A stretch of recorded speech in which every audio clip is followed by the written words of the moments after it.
Hari ini kita akan praktek elektronika analog 1. Ya, ini di samping saya kayak kelas kalian, sudah kelas 4. Siapa? Mbak? Atas nama Ainun Ridayati. Ainun Ridayati. Jadi kalau kalian praktek, kalian harus menggunakan JASLab. JASLabnya seperti ini ya, perlengkapan untuk praktek. Kemudian ini kita juga ada di lab elektronika dasar. Nah, peralatan praktek kita itu adalah osiloskop. Ini osiloskop. Kemudian kita juga pakai nanti di sini multimeter. Kemudian nanti di sini ada trafo. Nah, jadi awal sebelum kita praktek menggunakan peralatan ini, salah satunya yang harus dilakukan adalah mengkalibrasi osiloskop. Di osiloskop ini ada yang namanya volt per diff. Volt per diff ini untuk mengatur besar tampilan amplitudo dari tampilan osiloskop. Osiloskop ini punya dua channel, channel 1 dan channel 2. Kemudian ini probe. Probe itu ada dua di sini. Jadi ini ada yang positif, ini ada negatifnya. Kemudian di sini ada time per diff. Time per diff ini untuk mengatur sumbu X. Jadi bisa mengatur untuk menghitung frekuensi dari sinyal AC. Kemudian ini ada tombol AC DC. Kita bisa mengukur sinyal AC atau sinyal DC melalui osiloskop ini. Untuk awal sebelum kita menggunakan osiloskop, maka kita harus mengkalibrasi dulu. Probe ini harus kita cek apakah dia sudah baik atau tidak. Nah, mungkin silakan Ainun bisa mempraktekkan. Jadi kita ini untuk pertama mengatur posisi. Ini posisi, untuk merubah posisi sumbu Y bisa menggunakan ini. Posisi. Kemudian bagaimana kita tahu probe itu baik atau tidak? Di ujung di sini ini adalah titik kalibrasi. Ini ada tulisan di situ 2 VPP. Berarti probe ini kalau kita letakkan di sini di sisi positifnya, dia harus menampilkan 2 VPP. Bagaimana cara membacanya 2 VPP? Kita lihat di sini. Volt per diff-nya berapa? Ini adalah faktor skala. Di sini volt per diff-nya menunjukkan berapa, Cita ini? 1 volt per diff. Ini berarti satu kotak menunjukkan 1 volt per diff. Kalau di sini dia menghasilkan 2 kotak, berarti sama dengan berapa, Ainun? 2 volt per diff. 2 volt per diff. Nah, lebar dari ini pulsa ini bisa kita atur dari time per diff-nya. Ya, nah ini time per diff. Ini kita bisa lihat di sini 0,5 milisecond per diff. Berarti satu kotak ini sumbu X itu dia besarnya waktunya sebesar 0,5 milisecond. Ya, di volt per diff juga demikian, ini volt. Kemudian kalau kita geser ke sisi sini ini berarti milivolt. Ya, nah ini milivolt. Karena tampilannya 2 volt per diff nggak akan muncul kalau satu. Ini kalau kita pasang di 2 volt per diff. Kalau 1 per diff maka dia akan menjadi 2 kotak. Kalau dia 0,5 per diff, kita pasang di 0,5 volt per diff berarti akan tampil berapa? 4 kotak. Ya, jadi osiloskop ini sebagai alat ukur yang nanti kita gunakan untuk mengukur sinyal AC. Nah, kemudian berikutnya ada apa di sini? Multimeter. Mungkin Ainun bisa jelaskan di sini. Multimeter bisa kita gunakan untuk mengukur DC dan AC. Ya. Ini untuk tegangan DC volt. Ini untuk mengukur arus, batas ukur. Ini batas ukur untuk hambatan dikali 1 sampai dikali 1000. Kemudian ini untuk batas ukur tegangan AC. Tegangan AC di sini adalah tegangan RMS. Ya, tegangan RMS. Rata-rata root mean square. Berbeda dengan tegangan puncak ke puncak yang kita lihat melalui osiloskop. Gitu ya. Oke, kalau sudah nanti di sini kita akan menggunakan ini proyektor. Gimana cara menggunakannya? Ini gabung untuk ini dan ini gabungnya ke bawah.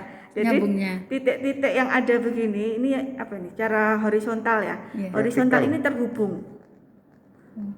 Ya, kemudian yang sumbu X ini itu dia tidak terhubung. Ya. Nah, ini kebalikannya. Yang ini sumbu X dia terhubung, yang ke bawah malah tidak terhubung. Ya. Jadi dua kotak ini itu, jadi jangan salah menghubungkan. Oke, kemudian berikutnya karena kita akan mempraktekkan penyiarah, kita butuh trafo. Ini tadi kita pinjam trafo CT. Ya. Trafo CT center tap. Ada beberapa keluaran di sini. Ini yang non CT. Ya, ini non CT. Jadi ada positif dan negatif. Keluaran dari sinyal trafo ini adalah sinyal AC. Nanti bisa kita lihat di osiloskop. Baik, karena kita hubungkan osiloskop dengan trafo dulu ya. Tadi sudah kita kalibrasi, ini tadi sudah berhasil 2 volt peak to peak ya. Jadi kalau di sini tulisannya 2 volt peak to peak, maka kalau ini kita letakkan di sini, ini harus menunjukkan sinyal 2 volt peak to peak. Kalau di sini 0,5 berarti dia harus menunjukkan 0,5 volt peak to peak. Ini tergantung dari osiloskopnya. Ini sekarang kita akan melihat tampilan keluaran dari trafo. Ya, keluaran dari trafo bisa. Ya, situ. Dan ini trafonya kita nyalakan. Oke, kita lihat di osiloskop. Di osiloskop tidak tampak, ya, karena terlalu besar. Berarti ini harus kita atur volt per diff-nya. Dan time per diff-nya juga harus kita atur. Nah, di sini kita bisa lihat volt per diff-nya sebesar 5 volt. Kemudian kita lihat ini ada berapa kotak. Ada 1, 2, 3, hampir 3,5. Berarti 17, 5 dikalikan 3,5, kita akan dapat 17,5 peak ya. Peak to peaknya berarti 17,5 dikalikan 2, 35 peak to peak. Ya. Ini keluaran dari trafo, sinyal AC. Kemudian kalau kita lihat trafonya sudah oke, sekarang kita akan buat rangkaian penyiarah. Silahkan. Nah, ini kita praktek rangkaian penyiarah setengah gelombang. Matikan dulu trafonya.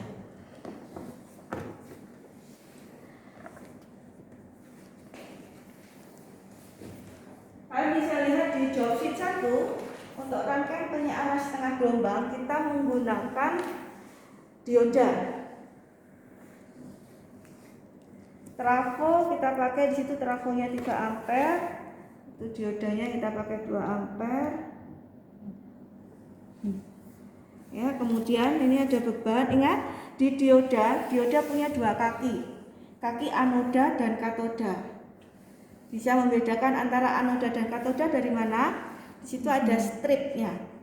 Ini anoda, ini katoda. Jadi yang ada stripnya itu adalah kaki Katoda. A. Yang strip katoda, yang ini anoda. Oke, kalau sudah berarti dari trafo ini kita hubungkan ke rangkaian.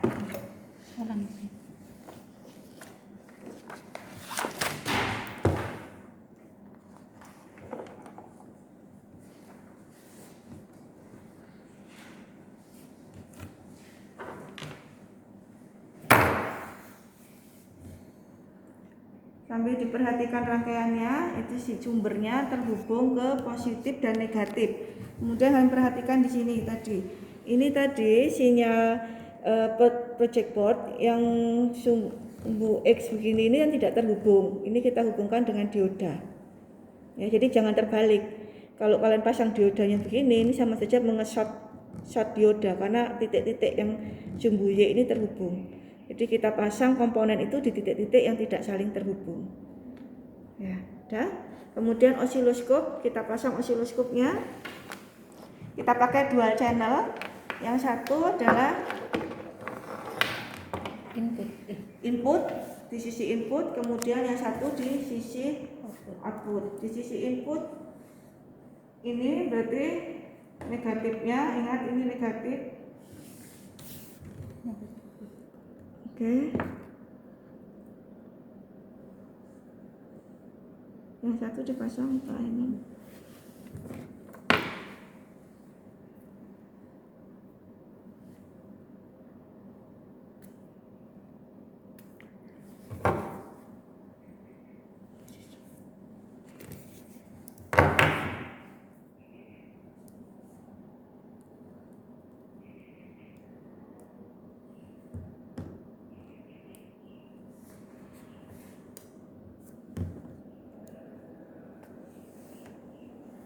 Oke, dari sisi outputnya berarti ada di beban RL ini.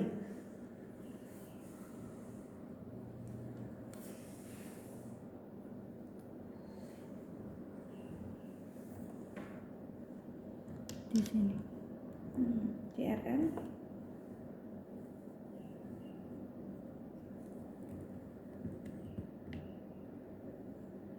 Oke, osiloskop kita buat dual channel.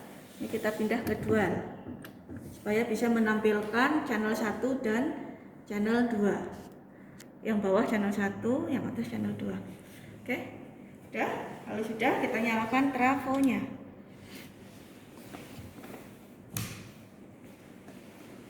Nah, ini bisa kalian lihat. Kita lihat dulu channel 1. Channel 1 ini adalah keluaran dari trafo berupa sinyal AC ya, sebesar 35 peak to peak. Kemudian sinyal 2 ini adalah keluaran di beban hasil dari rangkaian penyiarah. Berapa besarnya? Nah, ini bisa bantu baca berapa besarnya? 3 kali berapa ini? 5. 3 kali 5, 3 lebih tuh, hampir 3,5 ya. 3,5 kali 5 berarti 17,5. Jadi setengah siklus positifnya dia akan dipotong ya, setengah siklus positif dipotong. Ini kalau kita gabung, kita tampilkan semua. Nah, seperti ini ya. Jadi ini yang disebut dengan penyiarah setengah gelombang. Kemudian gimana kalau kita mengukur tegangan AC RMS? Seperti menggunakan multimeter.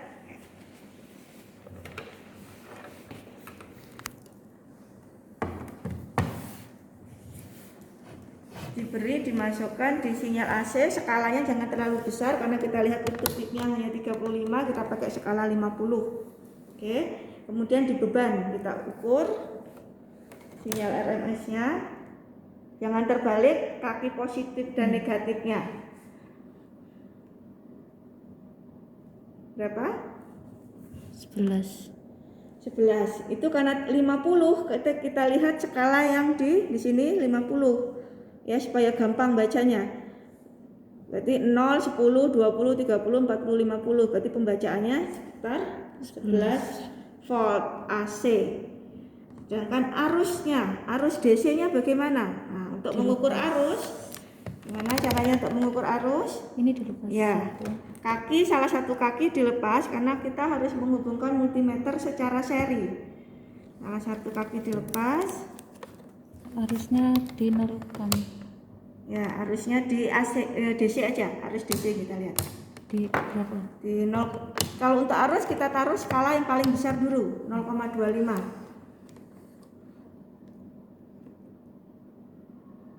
Kalau masih belum ada perubahan, kita turunkan skalanya. Masih terlalu kecil, kita turunkan lagi skalanya. Oke. Berarti itu terbaca skala 2,5 mA. Kita lihat skala 250. Ya, kalau di situ kita pakai 2,5, kita pakai sini 250, berarti semua pembacaan kita harus dibagi 100. Di situ pembacaannya berapa? 55. 55 kita bagi 100, 0,55 mA. Coba perhatikan posisi alat ukurnya di rangkaian ya. Jadi ini ada yang harus kita buka. Multimeter harus kita hubung seri. Ya, di sini. Oke. Ya. Ya, bisa kembalikan lagi ke rangkaiannya.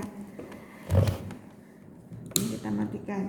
Terus gimana kalau misalnya tegangan dari sumbernya kita turunkan? Kita rubah sinyal trafonya, bukan 12, tapi kita ganti di sini lebih kecil. Oke. Nyalakan. Kita lihat tampilan di osiloskopnya dulu. Oh ini enggak ke sana. Oh itu kan.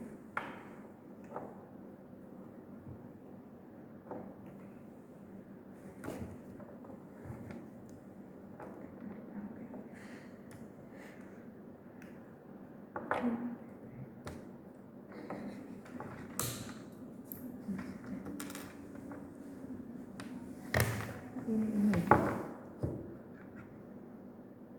Pakai 2 channel. Ini benar ini. Oh, Ini kan ada tulis. Mana R-nya? pakai channel 2 channel. Iya, pakai 2 channel. Ini bukan ke situ. Oke.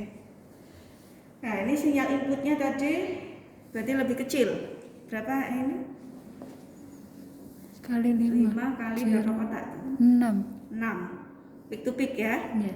Berarti 30 peak to peak.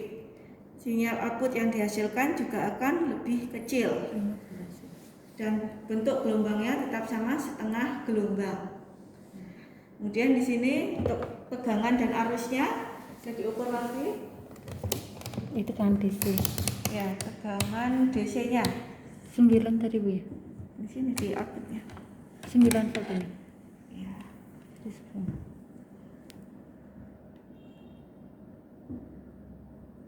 Tegangan DC-nya sebesar 4 volt.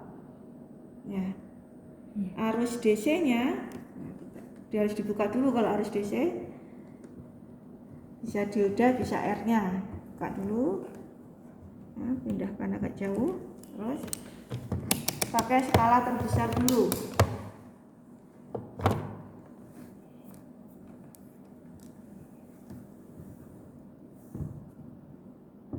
Turunkan skalanya. Oke. Berapa pembacaan? 40. 40. Itu kita pakai skala 2,5 miliampere. Berarti semua pembacaan harus kita bagi dengan 100. Jadi kita punya 0,4 miliampere untuk arus DC-nya. Jadi kalau tegangan dari trafo semakin kecil, maka Harus tegangan DC dan arus DC ke beban itu juga akan semakin kecil. Ya, ini tadi kita bebannya pakai 10 kilo ampere. 10 kilo ampere, gelang warnanya apa? coklat hitam oranye. Coklat hitam oranye. Ya. Oke, ya itu praktek kita untuk penyearah setengah gelombang. Oke. Terima kasih Ainun dan Yogi yang sudah membantu untuk memvideokan praktek ini. Assalamualaikum warahmatullahi wabarakatuh.